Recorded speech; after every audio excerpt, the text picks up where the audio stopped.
Hey guys, this is John Callum from Kuhol Garage. I need to get rid of a lot of cars, and I've already accomplished getting rid effectively about 4 to 5 chassis that we've already stripped out. So we've already gotten rid of those shells. Unfortunately, there's still a lot more, and we came up with the harebrained idea of combining two project cars that we wanted to build separately and make them into one crazy, weird, difficult build. So for more information regarding that build, you can always check it out. We'll put a link somewhere on top here for you to click so you can know more about it. The thing is, I'm getting rid of a lot of cars, but I made the silly decision to acquire a new project car. But it's not exactly new. You have seen it in our YouTube channel, but we were building a rally car, and we kind of was able to get it running and operational. Huy!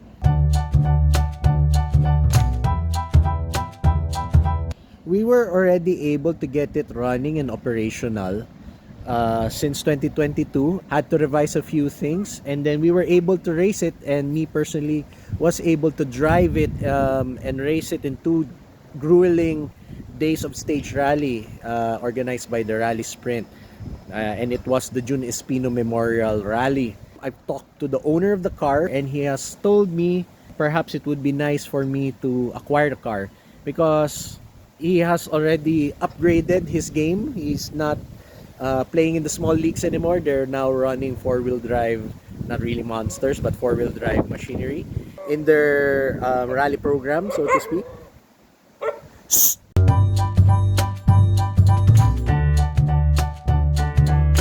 And a two-wheel drive car is probably surplus to his needs. And so I've decided to acquire the car.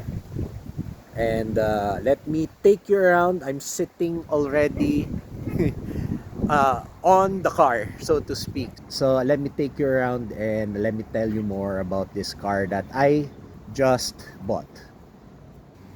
Alright, so this is, I don't know, I think this is like a 1993 Toyota Big Body. So this is an EE100 chassis, so meaning it contained 2E engine, 1.3 carbureted. This car has had several engines placed into it over the history of this being a rally car. This has been a rally car for the longest time. I believe that the original owner of this car was Kenneth Dominado, who is the father of my good friend Keanu Dominado. This was sold to, I think, the DSS, Sir June Diaz, Ken Diaz. After getting bored with this chassis, since it's an old car basically, I'm guessing it's a 1993. They got bored with the car. It was left in their garage for the longest time. It was literally given to my good friend Ivan Isada. And then we inspected the car. I told Ivan, hey, let's get this car running. I could get it running, you could rally it, and he was able to race it.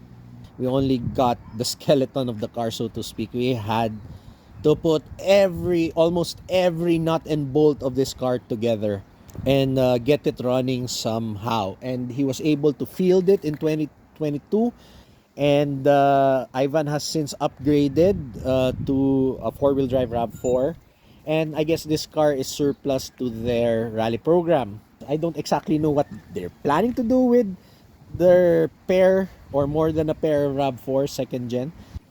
The last time I talked to Ivan, I would be acquiring this car. Technically speaking, I haven't completely bought this car as of this video.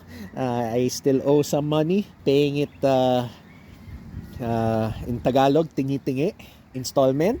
I'm half Indian, so mahilig ako maghulugan, so to speak. I'm already halfway into properly owning this car. This car's kind of not left my possession anyway for the longest time, and it's just a matter of a handshake deal that really transferred the ownership of this car, or the stewardship of this car rather, to me. But it's a very good chassis, originally built from what I understood, chassis work, the roll cage work was originally made by Nodalos, if I'm not mistaken.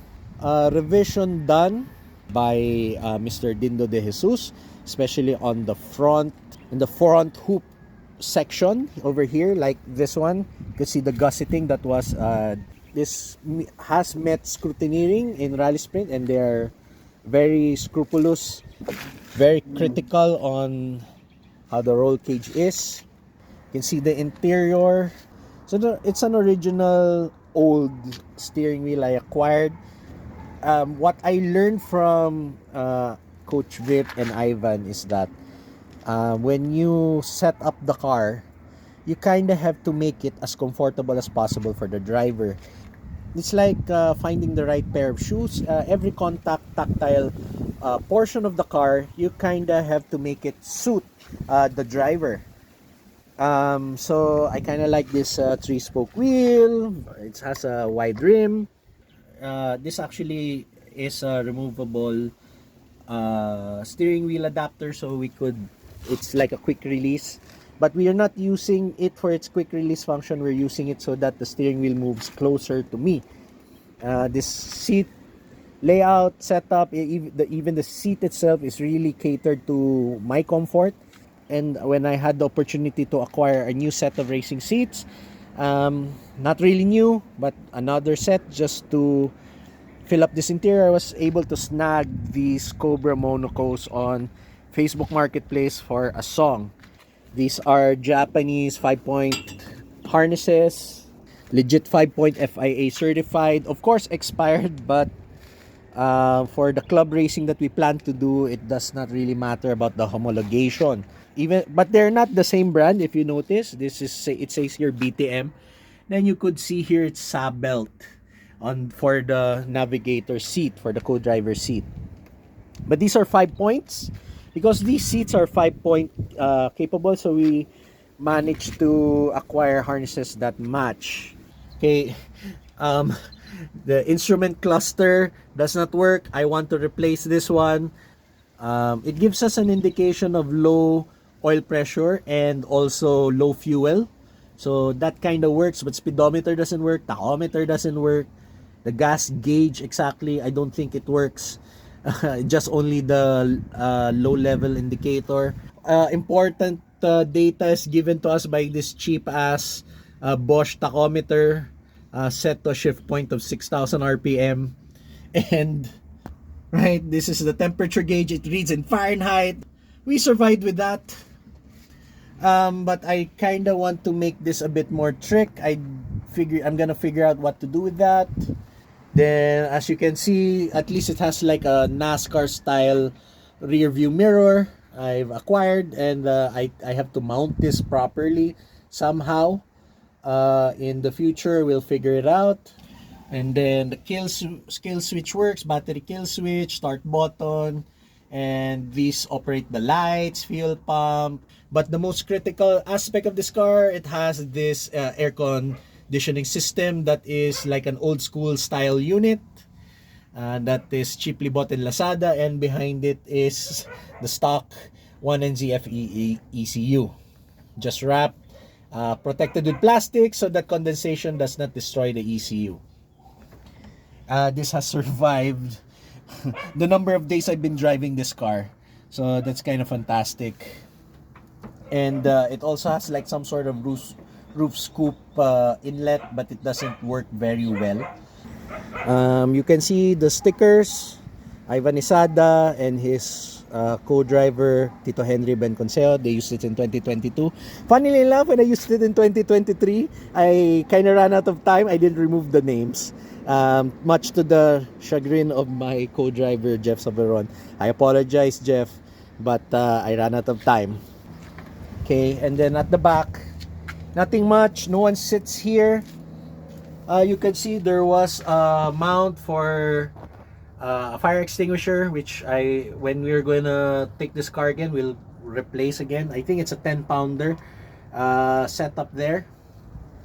Then a luggage net to keep, we could put stuff underneath the net. Because this is a rally car, you kind of need to have stuff in it. And then parcel shelf is sealed. The rear trunk lid is sealed. And I'm not gonna take you on the rear. There's nothing much to see in the rear. But this is a car that we have lived in successfully. It's not the cleanest spec car, but then again, I'm not paying top dollar for this awesome machine. Sumax has thankfully supported us during our when I was able to race in Rally Sprint. Sumax was our supporter, our sponsor for that one. I'd like to continuously thank them, and they still make good tires, good sports tires, in my honest opinion. Okay, you can see the power plant. It is a 1NZ-FE. Nothing mechanically done to it internally. Even the ECU standard has an intake, and then we cobbled up an exhaust. Nothing special. Future mods, if there is cash, we want to do a proper set of headers and ECU. But otherwise, this is a stock 1.5. If it breaks, we can just swap in another 1.5, and it will go back to what it was. No battery here. Very cool about this car, even though it has sat for many months. When you put a new battery in, it starts one click. Fantastic. It still has gas, even though the gas is already kind of expired. It kind of smells like varnish already. It is still running. I love Toyota cars. They are built very well. They're not the best, fastest things out there, but they are built to run and run and run. Attached to the transmission is a C56 that came from a 4AGE blacktop. So it has the fancy 4.3 final drive and the special third and fourth gear. The transmission also contains a TRD clutch type LSD one-way. Still fits on the stock 2E axles, and the brakes in front are slightly bigger than the XL brakes. They fit under 14-inch wheels. At least we have more rotor to sustain added thermal mass that it needs, especially when we're gonna probably take it to circuit maybe. Yeah, let's close it. Just put this back. This is the rally light setup that we've had. My only complaint is this lower light bar. I want to put some yellow film in there so that we could change the color temp. The white colors of the typical LED bulbs, they're white, so when it rains they just wash out. They're useless. Yellow really cuts through the fog and the rain very well. Instead of the corner lamps in the bumper, we replace it with these lights. These are white. We're gonna leave it as is. Also, I forgot to mention, this also has been seam welded by Nodalos. So this is really a built car. What has been developed in it in the past up to the present, we still carry good bones on this car. I don't think this car has crashed heavily yet. Suspension, since this was a rally car and I don't know exactly how to set up a rally car, I thought this car's like gonna jump or something. I said, hey, let's get very good rally shocks. Ivan was telling me about getting some decent what they say ProFlex suspension from the UK, rally suspension from the UK. I was telling Ivan, let's spring for those ProFlexes. Maybe you could buy for us. And then he told me to, I don't think that's possible. I suggest you inquire how much ProFlexes are brand new. And I inquired, and for the price of those 4 shocks, I could buy 5 or 6 or 7 more of these Corolla big bodies. I was kind of surprised that they cost a ton. And so I cobbled up together a different set of suspension. In the rear, we're running, but these are Bilstein inverted strut ones for a Corona. I forgot if it was some, I don't know what generation Corona, but they sort of bolt on, not really. In the front is we honestly put some Subaru STI shocks in the front, but it's also inverted strut. So this car is running inverted strut suspension, and when you take it on rough roads, it really absorbs it. It's not a stiff suspension, but it's definitely stiffer than stock.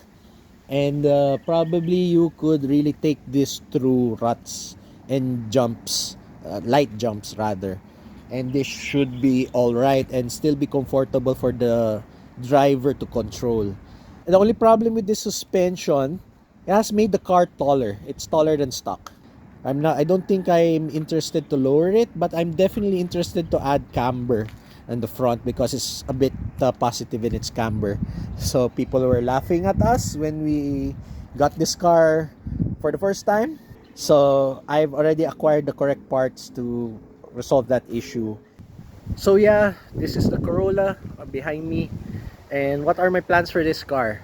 I have decided to make my 2024 and 2025 to fix my life, so to speak, financially. Uh, and, and buying a race car is not the most financially prudent. However, racing a Hyundai Elantra is not the most prudent thing. And this Elantra is actually broken. And I'm gonna make a separate video about this car because fortunately, we have to retire this car. I'm not gonna be able to get it running. Actually, I can, but I don't think it's financially prudent right now for me to do so, and I have no use for this car. But I don't want to get rid of it either, so I'm gonna put it in the shelf.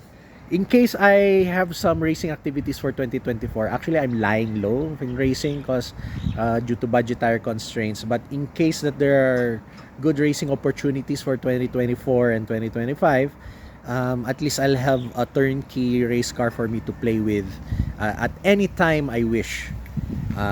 This car just needs a battery, fix the front camber, and optionally to play around with its engine management because I have a few standalones on hand.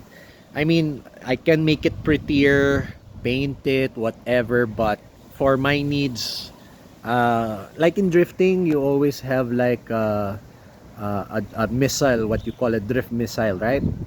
So this is my whatever racing missile car. I have no intention of destroying it, but I really appreciate this platform. I love this platform, and this platform is affordable for me to maintain, given the engine is very plentiful in parts and availability of whole engines, and the chassis itself. Body parts are not a problem. Suspension parts are not a problem. So I'm very happy with this car, of acquiring this car.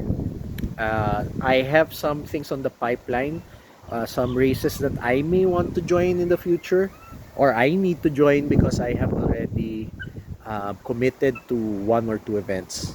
On average, I would be lying low. I have to fix my financial stuff, fix my business, afford my lifestyle. I cannot repeat what I've been doing for 2022, 2023, and even the stuff I've been doing before the pandemic. And 2024, 2025, I will just be building and building and building. We'll still be doing the body swap, big body. And of course, we have to finish our coupe all-wheel drive, but we will be resuming on that. I don't know when, but we need to be resuming on that car. And one more project, which is not really super YouTube worthy. I just need a daily driver, so I need to create a daily driver from all the remaining cars that I have here left. So I need an alternate to my MG daily driver. So those are the things that we have on the pipeline for the YouTube channel. And hopefully that you guys are interested to still follow us and to are willing to be kept abreast on the crazy stuff that we are doing here. But that's basically it for this video. Thank you so much for watching. If you do like our content, please do subscribe to our YouTube channel. Right? Once again, this is John Callum from Kuhol Garage, and I'd like to see you guys again on the next videos. Ciao!